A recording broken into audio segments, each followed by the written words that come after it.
से ये भी मुलाजिम। ये इंडिपेंडेंस तो अब रही नहीं ना, आज़ादी तो ख़त्म हो चुकी। तो ये बेचारे जो है ये अब मरून मिन्नत हैं कि वहाँ से जो कासिद आएगा रावलपिंडी की तरफ से वो क्या लेकर आएगा। वो कासिद जो जो खत लाएगा उसमें जो लिखा होगा उसको पढ़ देंगे। अब देख लें पाकिस्तान की हिस्ट्री में बड़े बड़े लल्लू जेल में गए और फौरन बाहर आ गए क्योंकि उन्होंने फौरन माफी मांग ली। तो ये तो इनको पता है कि ये ना माफी मांगेगा और ना ये किसी डील में जाएगा।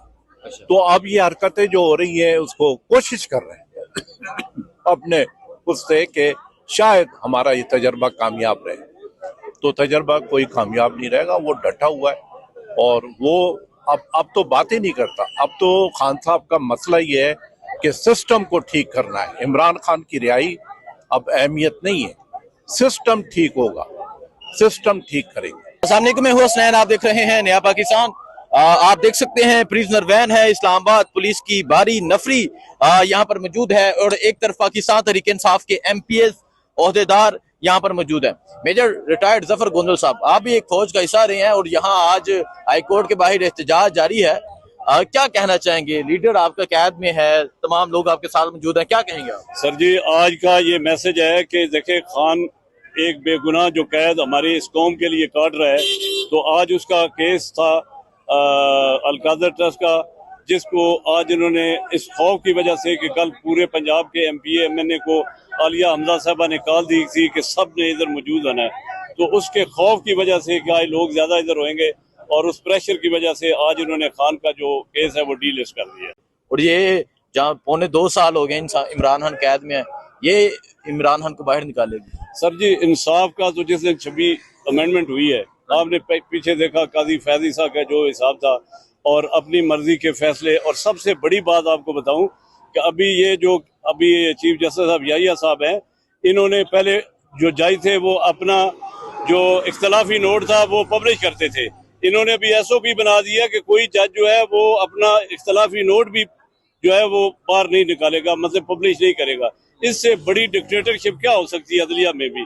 अदलिया किसी किस्म की उससे कोई इंसाफ की तो कोई नहीं है, बिल्कुल रबड़ स्टैम्प बन गई हुई है। और लेकिन फिर भी हमारा खान यही कहता है कि मैंने अगर आज़ादी लेनी है तो मैं थ्रू कोर्ट लूंगा, कोई किसी किस्म की ना मैं डील। एहतजाजी तहरीक नहीं होनी चाहिए? एहतजाजी तारीख देखो, क़यादत अभी आपस में फैसला मतलब सलाह मशवरा कर रहे हैं और इंशाल्लाह यू विल सी आफ्टर कुर्बानी वाली ईद के बाद इंशाल्लाह हमारी भी कुर्बानी होगी। ठीक है, बहुत शुक्रिया जी। सो ये सूरत हाल है जी इस टाइम यहाँ हाईकोर्ट के बाहर की।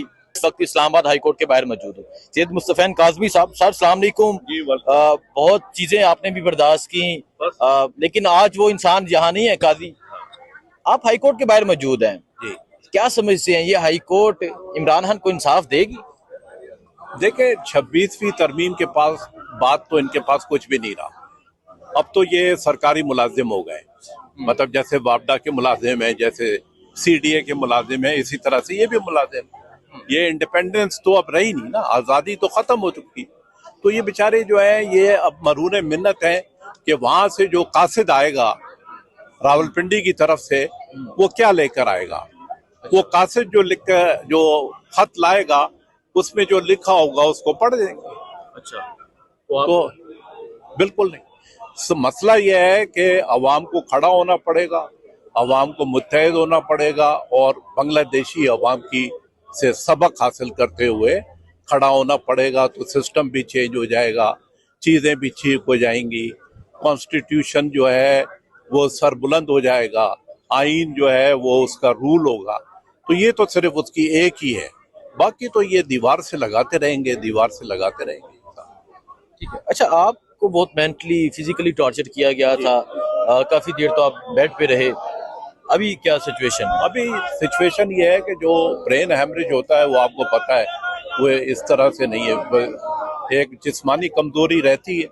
और अभी मेरा स्पाइन का इशू है, वो मैं स्ट्रेट नहीं खड़ा हो सकता और इसी तरह मेरे लेफ्ट ईयर जो है इस पर असर आया।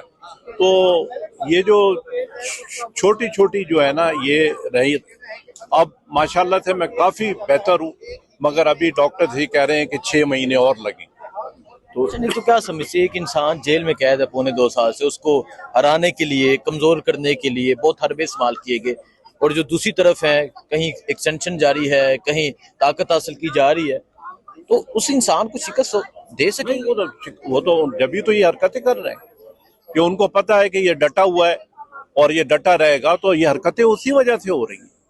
नहीं तो आप देख लें, पाकिस्तान की हिस्ट्री में बड़े बड़े लल्लू जेल में गए और फौरन बाहर आ गए क्योंकि उन्होंने फौरन माफी मांग ली। तो ये तो इनको पता है कि ये ना माफी मांगेगा और ना ये किसी डील में जाएगा। तो अब ये हरकतें जो हो रही हैं उसको कोशिश कर रहे हैं अपने उससे कि शायद हमारा ये तजर्बा कामयाब रहे। तो तजर्बा कोई कामयाब नहीं रहेगा, वो डटा हुआ है और वो अब तो बात ही नहीं करता। अब तो खान साहब का मसला ये है कि सिस्टम को ठीक करना है। इमरान खान की रिहाई अब अहमियत नहीं है, सिस्टम ठीक होगा, सिस्टम ठीक करेंगे। अच्छा, आपने कहा कि यहाँ लिखी हुई तहरीर आती है जिसको पढ़ दिया जाता है, और ये इस तरह जैसे कि डाकिया लेके आता है, वही सिस्टम बन चुका है हाई कोर्ट का। तो फिर इमरान खान कैसे बाहर आएगा? नहीं, इमरान खान क्योंकि अदलिया तो इंसाफ नहीं देगी। इमरान खान जिस वक्त कौम जो है बांग्लादेशी हो जाएगी तो आ जाएगा बाहर निकलना है, अवाम ने बाहर निकलना है। फिर आप देखें सेकंडों मिनटों में ही छोड़ेंगे, सेकंडों मिनटों में। जिस वक्त अवाम इत्तेहाद कर लेंगे कि हमें मुल्क की बेहतरी चाहिए, मुल्क में आईन चाहिए, कानून चाहिए, मुल्क में सियासत चाहिए, मुल्क में जमहूरियत चाहिए, तो फौरन सब ठीक हो जाएगा। आप खुद एक सुप्रीम कोर्ट के लायर और आप कह रहे हैं कि अदलिया इंसाफ नहीं दे सकती। नहीं दे सकती यार, ये सरकारी मुलाजिम है। अब 26वीं तरमीम के बाद अब आप ये देखें, जो आईनी कोर्ट है उसने अभी तक एक फैसला नहीं किया क्योंकि कुछ कर ही नहीं सकते। अब आप मखसूस नशस्तों का जो वो केस है वो उधर दे दिया है जस्टिस अमीनुद्दीन को।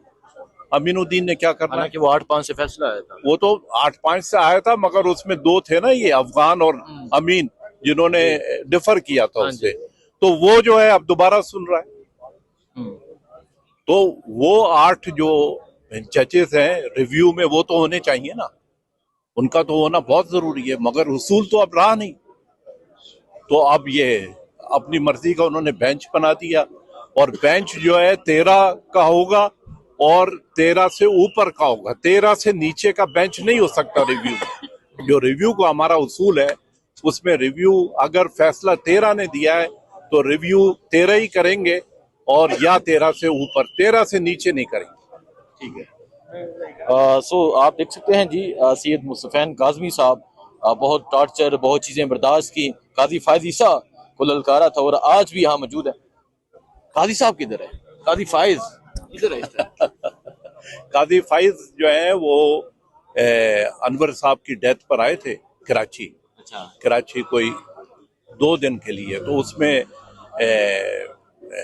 मेरे ख्याल में कोई 15 मिनट ठहरे, और 2 शख्सियतें जो है, नजम सेठी की है खबर कि 2 शख्सियतें थी जिन्होंने जाकर, अब शख्सियतों में पता नहीं उनके पुराने मुलाजिम थे कौन थे, तो खालिद अनवर साहब की जो डेथ हुई थी ना, तो वहां पर मुनीब अख्तर भी थे। मुनीब अख्तर साहब जो है उनका रिश्तेदारी थी खालिद अनवर साहब, उन्होंने तो नहीं मिले वो, तो 2 बंदे मिले और उसके बाद वो जल्दी से गाड़ी में बैठे और निकल गए। और आप यहाँ हम मौजूद।